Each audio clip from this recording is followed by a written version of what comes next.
Question number 3 का पहला part है। दो संख्याओं का अंतर 26 है और एक संख्या दूसरी की 3 गुनी है, तो उन्हें ज्ञात कीजिए। तो प्रश्न में लिखा है दो संख्या, तो हम मान लेते हैं, माना पहली संख्या बराबर, पहली संख्या मान लेते x है और दूसरी संख्या y।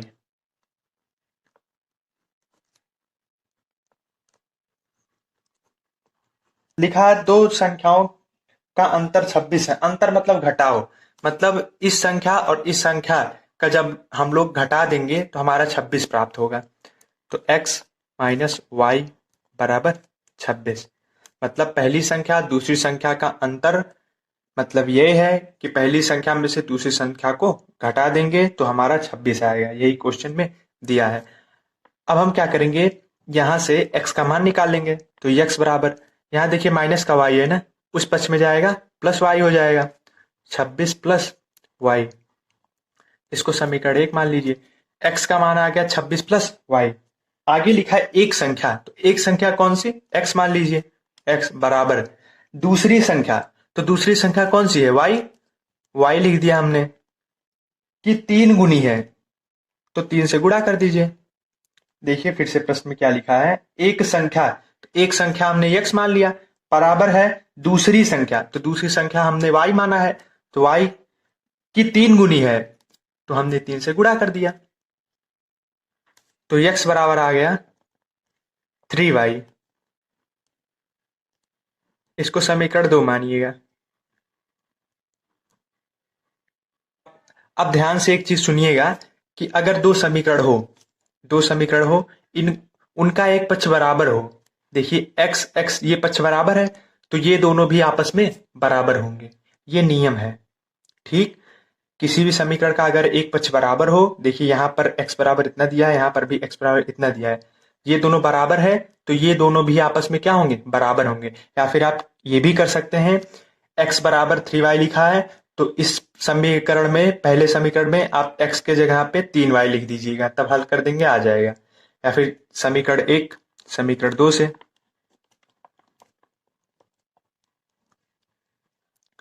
26 प्लस y बराबर 3y, प्लस का y है ना, उधर जाएगा माइनस हो जाएगा। 26 बराबर 3y माइनस y। देखिए यहाँ पर 3 है, 3 में से यहाँ पर एक, जहां कुछ नहीं होता वहां एक होता है, 3 में से एक चला गया, 2 बचेगा। 26 बराबर 2y हो जाएगा। 2 देखिए यहाँ पर गुणा कर रहा है, उस पक्ष में जाएगा भाग हो जाएगा। 26/2 बराबर y। काट दीजिए, 2 1 कम 2, 2 3 6, y बराबर आ गया 13।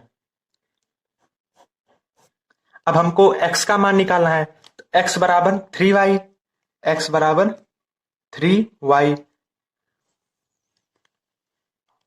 x बराबर 3 इंटू y का मान कितना दिया गया है, 13 दिया गया है, तो यहाँ 13 उतार लीजिए। x बराबर 13 3 39 होगा। अब शुरू में हमने देखिए क्या माना था, पहली संख्या x माना था, और x का मान हमारा कितना आ गया 39, और दूसरा संख्या हमने y माना था, हमारा आ गया 13। अब हम क्वेश्चन सेकंड सॉल्व करेंगे। क्वेश्चन सेकंड में लिखा है दो संपूरक कोणों में से बड़ा कोण छोटे कोण से 18 डिग्री अधिक है, उन्हें ज्ञात कीजिए। अब हम जानेंगे संपूरक कोण क्या होता है।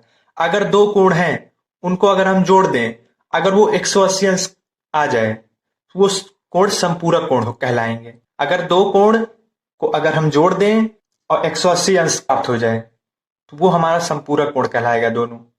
लेकिन अगर पहला कोण और दूसरा कोण जोड़ दें तो 90 अंश का आ जाए, तो वो पूरक कोण कहलाएगा, ठीक। तो इसमें लिखा है दो संपूरक कोण है, इसमें लिखा है दो संपूरक कोण, मतलब कि दो कोण है इसमें।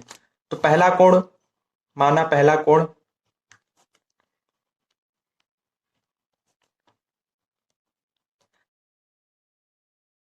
दो कोणों का योग अगर 180 अंश का हो जाए तो उन्हें संपूरक कोण कहते हैं।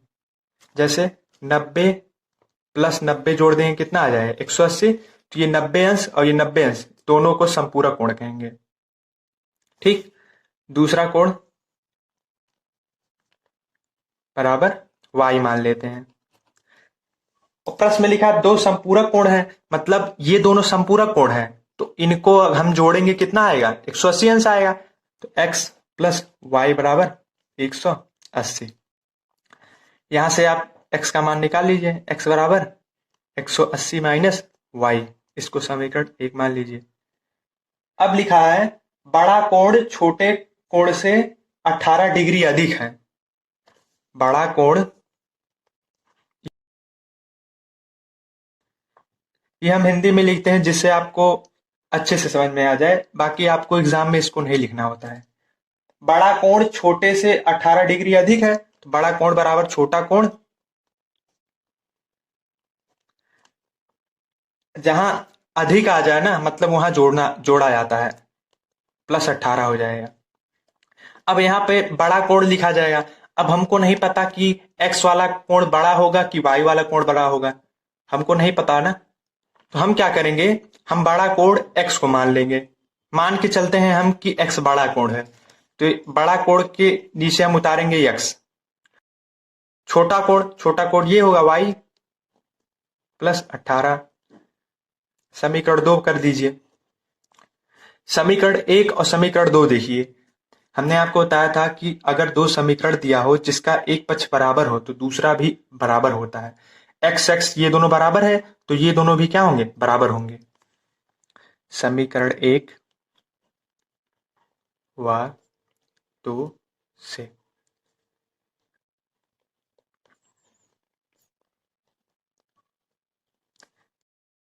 यहां माइनस का y है, उधर जाएगा प्लस का y हो जाएगा 180। यहाँ प्लस 18 है ना, इधर आएगा माइनस 18 हो जाएगा, बराबर y। यहाँ माइनस का y है, उधर जाएगा प्लस का y। 180 में से 18 घटाएंगे तो आएगा हमारा 162 आएगा, बराबर 2y।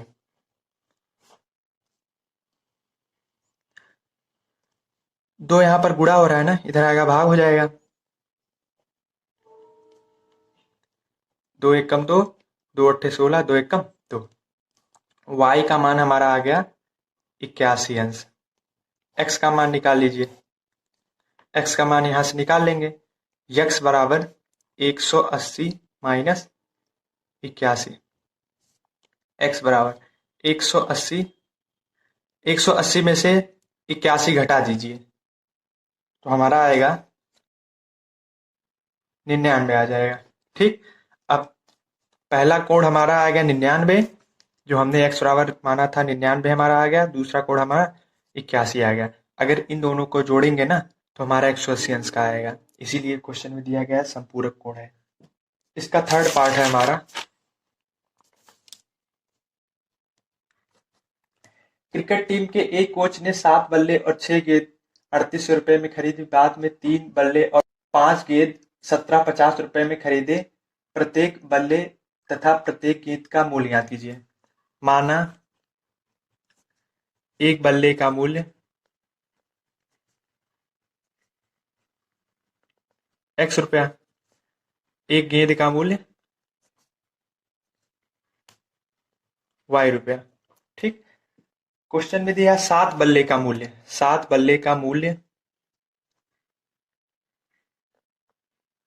प्लस 6 गेंद का मूल्य 3800 रुपया है। तो यहाँ पर 7 बल्ले का मूल्य लिखा जाएगा, जैसे एक पेन का मूल्य अगर 5 रुपए है, 3 पेन का मूल्य कितना होगा, 3 गुणे 5 या 5 गुणे 3 बराबर 15 रुपया होगा। ठीक इसी प्रकार एक बल्ले का मूल्य x रुपया है, 7 बल्ले का मूल्य 7x होगा। एक गेंद का मूल्य y रुपया है, 6 गेंद का मूल्य 6y हो जाएगा।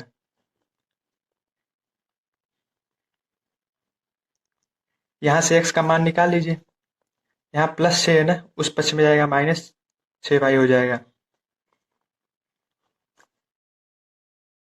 7 इस पक्ष में गुणा कर रहा है, उस पक्ष में जाएगा भाग हो जाएगा।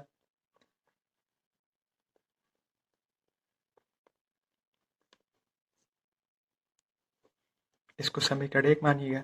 आगे प्रश्न में लिखा है 3 बल्ले का मूल्य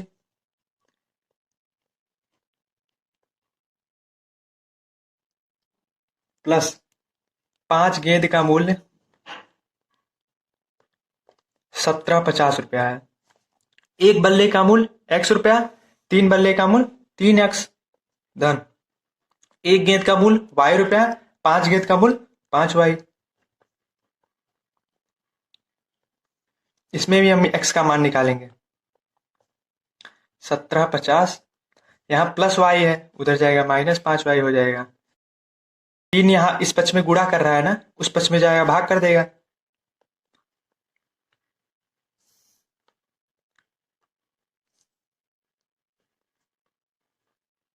इसको समीकरण 2 मानिएगा।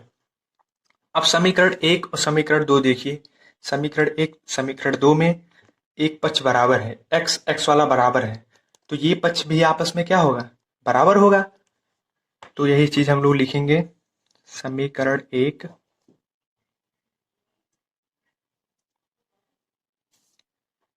3800 माइनस 6y बटे 7 बराबर 1750 माइनस 5y बटे 3।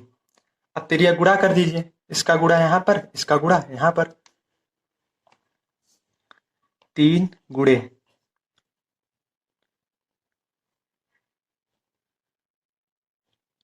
7 इधर भाग हो रहा है, उस पक्ष में गुणा हो जाएगा।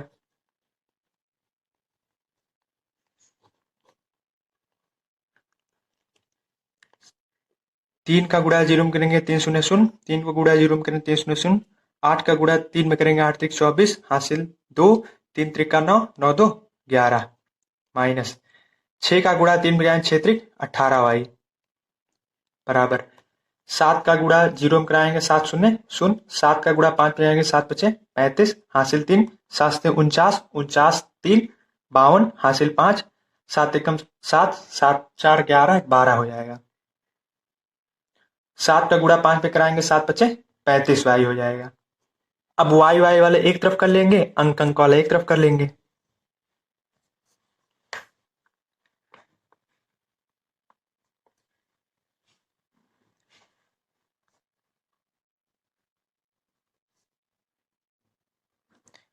y वाले एक तरफ कर लीजिए। 11400 यहाँ माइनस कर दीजिए, -35 यहाँ ये प्लस का था, उधर जाएगा माइनस हो जाएगा, तो इसलिए यहाँ माइनस आ गया। यहाँ -18 है, उस पक्ष पे जाएगा +18 हो जाएगा। यहाँ प्लस का है, यहाँ माइनस का है, प्लस माइनस माइनस हो जाएगा, घट जाएगा, तो घटा दीजिए।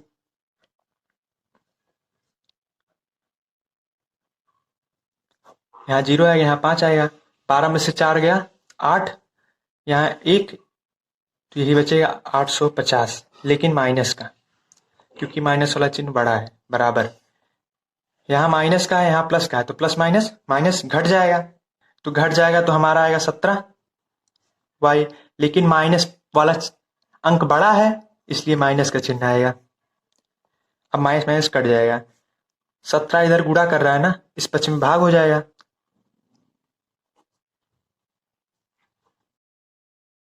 17 एकम 17, 17 पचे 85, तो y बराबर हमारा आ गया 50 रुपया।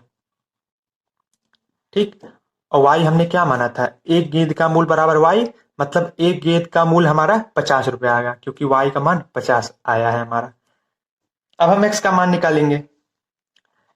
x बराबर 3800 माइनस 6 गुणे y लिखा है ना, तो y की जगह 50 बटे 7 है, 7 लिख दीजिए। x बराबर 3800 माइनस 6 का गुणा 5 पे आएंगे 6 पंचे 30, 6 शून्य शून्य बटे 7, x बराबर 3800 में से 300 घटाएंगे कितना आएगा, 0 0, यहाँ 5 और यहाँ पर 3, 7 एकम 7, 7 पचे 35, 7 शून्य शून्य 7 शून्य शून्य, x बराबर 500 रुपया। मतलब एक बल्ले का मूल्य 500 रुपया था और एक गेंद का मूल्य 50 रुपया था। अगला क्वेश्चन है हमारा,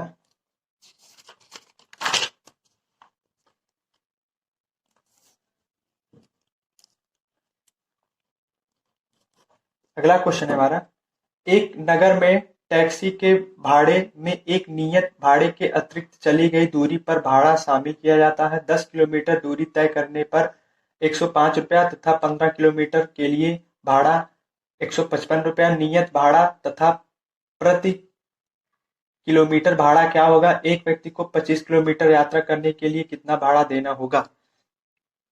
तो हमको पहले मान लेना पड़ेगा नियत भाड़ा x रुपया है। माना नियत भाड़ा बराबर x। और फिर लिखा है नियत भाड़ा x, और दूसरा हमको क्या ज्ञात करना है कि प्रति किलोमीटर भाड़ा कितना है, मतलब 1 किलोमीटर अगर जाते हैं तो भाड़ा कितना लगता है। तो 1 किलोमीटर के लिए भाड़ा बराबर y रुपया। ठीक,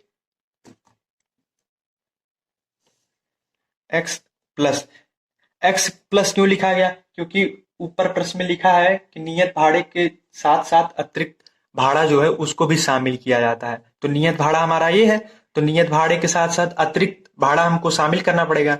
तो 10 किलोमीटर के लिए भाड़ा 105 रुपया है। 1 किलोमीटर के लिए भाड़ा कितना रुपया है? y रुपया है। प्रश्न में दिया है 10 किलोमीटर के लिए, तो 10 किलोमीटर के लिए कितना भाड़ा होगा?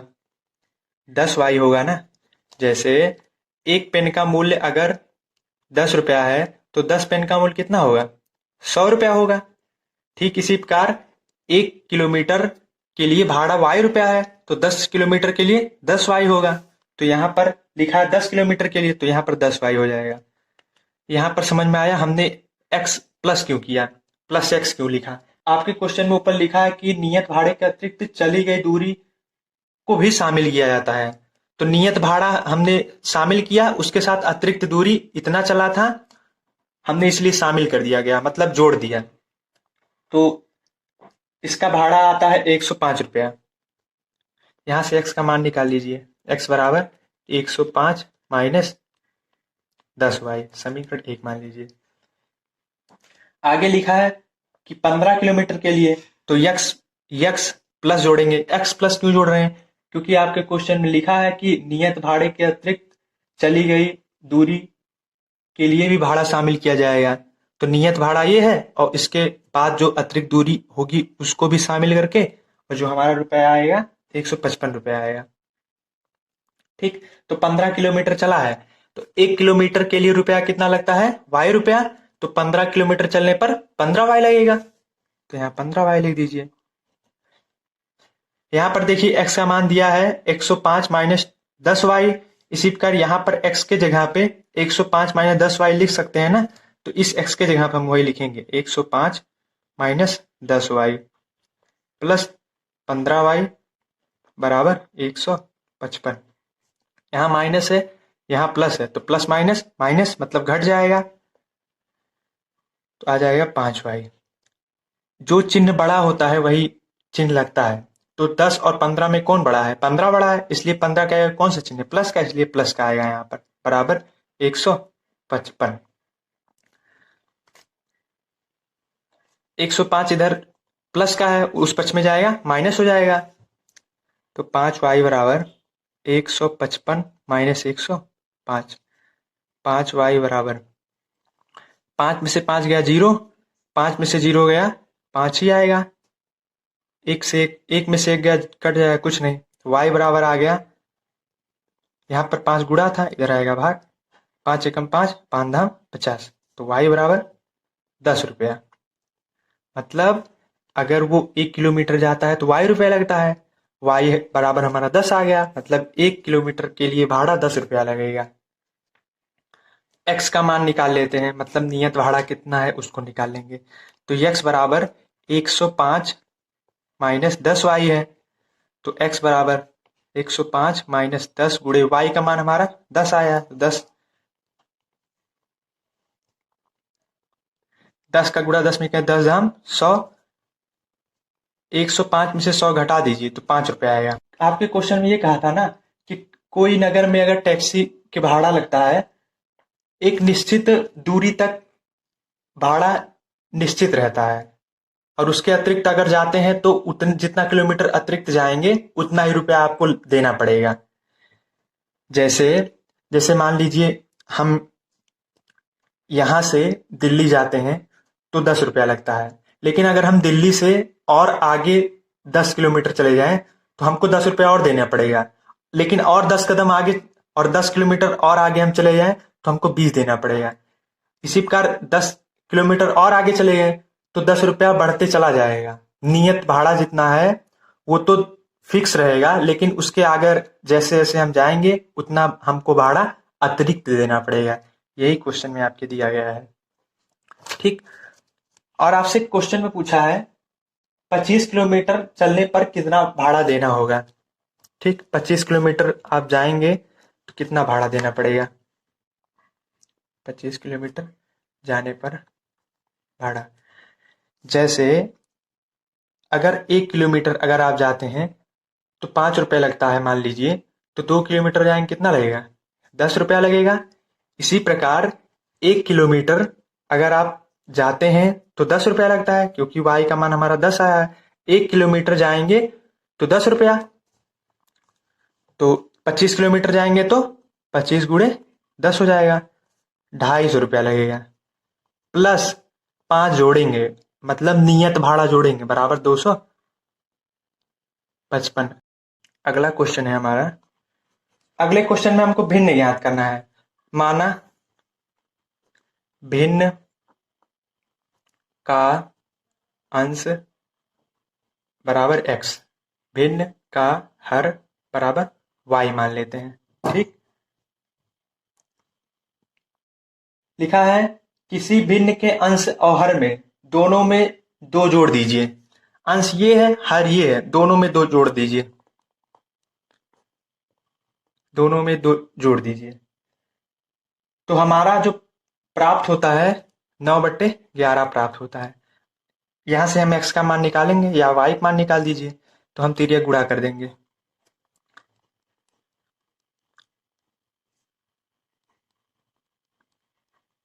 11 का गुणा x में करेंगे 11x, 11 का गुणा 2 में करेंगे 11 दूनी 22 बराबर 9 का गुणा y में करेंगे 9y प्लस 9 का गुणा 2 में कराएंगे 18, 9 दूना 18। यहाँ पर प्लस 22 है, उधर जाएगा माइनस 22 हो जाएगा। 11x बराबर 9y प्लस 18 माइनस 22। 11 इधर गुणा हो रहा है ना, उस पक्ष में जाएगा भाग, यहाँ माइनस, यहाँ प्लस, प्लस माइनस माइनस घट जाएगा, 4 आ जाएगा। जो चिन्ह बड़ा होगा मतलब 22 बड़ा है, 22 के आगे वाला चिन्ह माइनस का है, इसलिए यहाँ माइनस का आएगा। 11 इधर गुणा है, इस पक्ष में जाएगा भाग, इसको समीकरण 1 मान लीजिए। यदि अंश और हर दोनों में 3 जोड़ दें, अंश ये है और हर ये है, दोनों में 3 जोड़ दीजिए। प्रश्न में लिखा है आपके, दोनों में हमने 3 जोड़ दिया, तो हमारा मान प्राप्त होता है 5/6। तिर्यक गुणा कर दीजिए, इसका गुणा यहाँ, इसका गुणा यहाँ।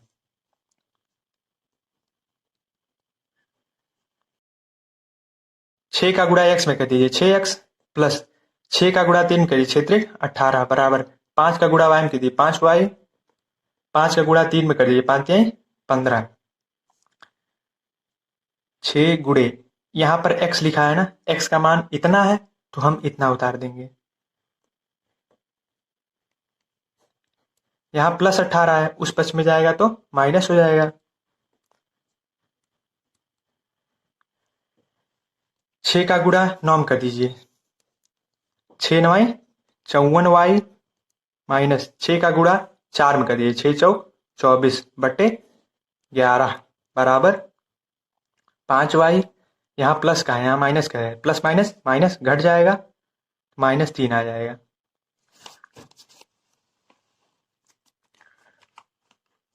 -54y माइनस 24, 11 इधर भाग हो रहा है ना, उस पक्ष में जाएगा गुणा हो जाएगा।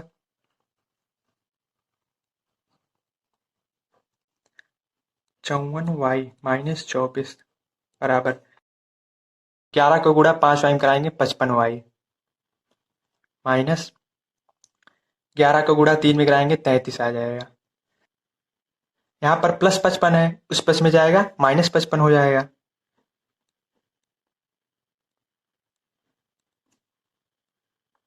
यहाँ -24 है, उस प्लस में जाएगा +24 हो जाएगा। प्लस अब 54 54 में से 55 घटेगा नहीं, अगर घटेगा भी तो माइनस का y आएगा बराबर। यहाँ माइनस का है, यहाँ प्लस का है, तो प्लस माइनस माइनस घट जाएगा तो 9 आ जाएगा। लेकिन यहाँ पर माइनस वाला चिन्ह बड़ा है, इसलिए यहाँ पर माइनस आएगा। माइनस माइनस कट गया, y बराबर 9 आ गया। मतलब y हमने क्या माना था, हर माना था। हर का मान कितना आ गया, 9 आ गया। अब हमको अंश का मान निकालना है। अंश का मान देखिए यहीं से निकल जाएगा। x बराबर हमारा दिया है, x बराबर हमारा है 9y - 4/11। तो x बराबर 9 गुणे y के जगह पे 9 - 4/11। x बराबर 9 9 81, 81 - 4 बराबर 11। x बराबर 81 में से 4 जाएगा 77 आएगा। 77/11, 7 11 कम 11, 11 7 77, x बराबर 7। x का मान हमारा 7 आया और y का मान हमारा 9 आया। तो भिन्न बराबर क्या होता है, अंश बटे हर। भिन्न बराबर होता है अंश बटे हर। और हमने अंश जो है x माना था, x का मान हमारा 9 आया है, 7 आया है। 7/, हर का मान y आया है और y का मान हमारा 9 आया है। तो यही फाइनली हमारा आंसर हो जाएगा 7/9। अगला क्वेश्चन है हमारा,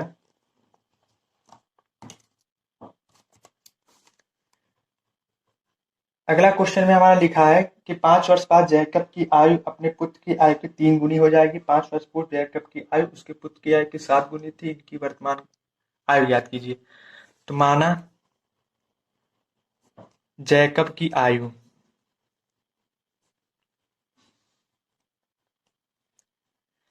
देखिए जैकब जो है पिता है और उनके पुत्र है, तो ब्रैकेट में पिता भी लिख सकते हैं आप। जैकब की आयु बराबर हम मान लेते हैं x और उनके पुत्र की आयु है y, और उनके पुत्र की आयु को हम लोग y मान लेते हैं। अब प्रश्न में लिखा है 5 वर्ष बाद।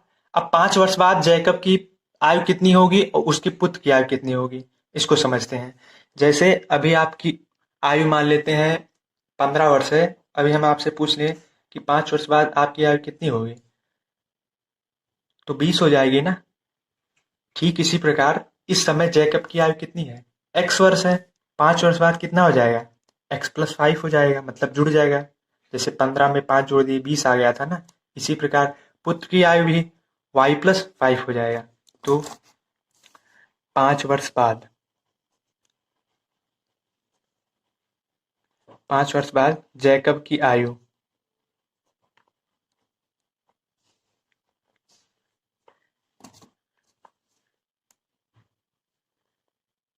x + 5, पुत्र की आयु कितनी होगी, y + 5। अब इन दोनों को आमने सामने लिख दीजिए। अब आपके क्वेश्चन लिखा 3 गुनी थी। अब आप लोग सोच रहे होंगे 3 किसमें गुणा किया जाए, इसमें गुणा किया जाए, किसमें गुणा किया जाए। ठीक, इसको समझिएगा किसमें गुणा करना है। देखिए जैकब जो है ये पिता है, पिता की आयु है ये, और y + 5 जो है पुत्र की आयु है। और हमने यहाँ बराबर चिन्ह लिखा है। आप ही लोग बताइए, क्या पिता की आयु जो है पुत्र की आयु के कभी बराबर हो सकती है, नहीं हो सकती ना। लेकिन हमने यहाँ बराबर दिखा दिया है। ठीक, अब समझिएगा, ये पक्ष बड़ा है, पिता की आयु मतलब पिताजी बड़े होंगे और पुत्र है उनका तो वो छोटा आयु का होगा। अब कोई चीज जैसे बड़ा है, जैसे 10 बराबर 2 है, अगर हम इसको बराबर दिखाना है तो हम क्या करेंगे, जो छोटा होता है उसमें हम गुणा कर देंगे। तो देखिए 2 10 में कौन छोटा है, 2 छोटा है, तो इसको बराबर दिखाने के लिए हम 5 से गुणा कर देंगे। तो 10 बराबर 2 गुणे 5 करेंगे 10 आ जाएगा, बराबर आ जाएगा। तो कहने का मतलब हमारा यही है कि जो चीज छोटा होता है उसको अगर बराबर दिखाना होता है तो हम छोटे वाले में गुणा कर देते हैं। ठीक, तो इस वाले में हम गुणा करेंगे 3 से। x प्लस 5 बराबर 3 का गुणा y में कर दीजिए 3y प्लस 3 का गुणा 5 पे कर दीजिए 5 3 15। यहाँ प्लस, यहाँ पर x का मान निकाल लीजिए। है, यहाँ से हम x का मान निकालेंगे। यहाँ प्लस 5 था, उधर जाएगा -5। x बराबर 3y, 15 में से 5 गया 10 आ जाएगा। इसको समीकरण 1 मान लीजिएगा। आगे प्रश्न में लिखा है कि 5 वर्ष पूर्व जैकब की आयु पुत्र की आयु की 7 गुनी थी, तो हमको 5 वर्ष पूर्व निकालना पड़ेगा जैकब की आयु। 5 वर्ष पूर्व जैकब की आयु,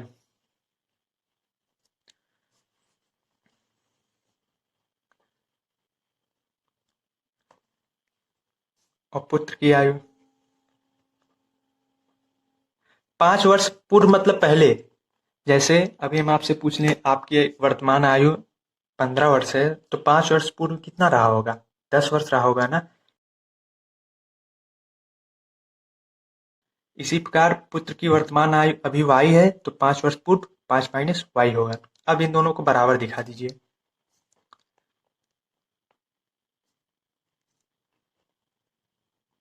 क्या ये दोनों बराबर हैं? जी नहीं, बराबर नहीं है, क्योंकि 5 माइनस 5 जो है जैकब की आयु है, और y माइनस 5 जो है पुत्र की आयु है। क्या पिता की आयु पुत्र की आयु के कभी बराबर होगा? कभी नहीं हो सकता। ये पक्ष छोटा है, और जो पक्ष छोटा होता है उसमें हम गुणा कर देते हैं। जैसे 30 बराबर 10 लिख दिया गया, तो इसको बराबर दिखाना है। ये बराबर है नहीं, इसको बराबर दिखाना है। इसी प्रकार ये भी बराबर नहीं है, हमको बराबर दिखाना है। तो 10 में हम कितने से गुणा कर दें कि 30 हो जाए? तो 10 में हम 3 से गुणा कर दें, तो यहाँ से 30 बराबर 30 आ जाएगा। हमारा कहने का मतलब ये है कि जो पक्ष छोटा होता है उसी में हम गुणा करते हैं। तो 7 गुनी है, तो 7 अब पता चल गया होगा कि किसमें गुणा करना है, इसमें कि इसमें। ये पुत्र की आयु है, पुत्र की आयु छोटी होगी, इसलिए हम इसमें 7 से गुणा करेंगे। x माइनस 5 बराबर 7 का गुणा y में करा दीजिए 7y माइनस 7 का गुणा 5 में करा दीजिए 7 पचे 35 हो जाएगा। यहाँ पर देखिए x का मान कितना है? 3y plus 10। तो इस x के जगह पर हम लिख देंगे 3y प्लस 10 माइनस 5 बराबर 7y माइनस 35।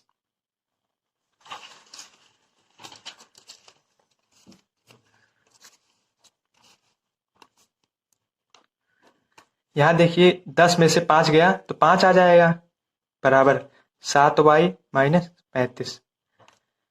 यहाँ प्लस 7 है, उधर जाएगा माइनस का 7 हो जाएगा। यहाँ प्लस 5 है, उस पक्ष में जाएगा माइनस 5 हो जाएगा। इन दोनों को घटाएंगे तो हमारा आएगा -4 आएगा, बराबर इन दो, यहाँ देखिए माइनस, यहाँ माइनस माइनस माइनस प्लस हो जाएगा, तो -40 हो जाएगा। ये माइनस माइनस कट जाएगा, y बराबर आ जाएगा 4 इधर गुणा है, उधर जाएगा भाग। 4 एकम 4, 4 दहम 40, x बराबर 10 वर्ष।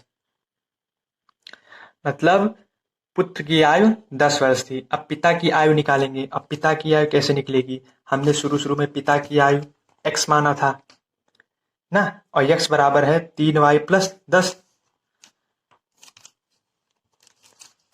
हमारा x बराबर दिया है, x बराबर 3y प्लस 10। x बराबर,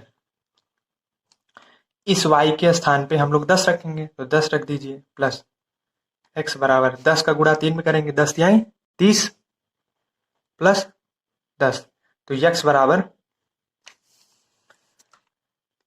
30 और 10 जोड़ेंगे 40 वर्ष आ जाएगा। ठीक, तो जैकब की आयु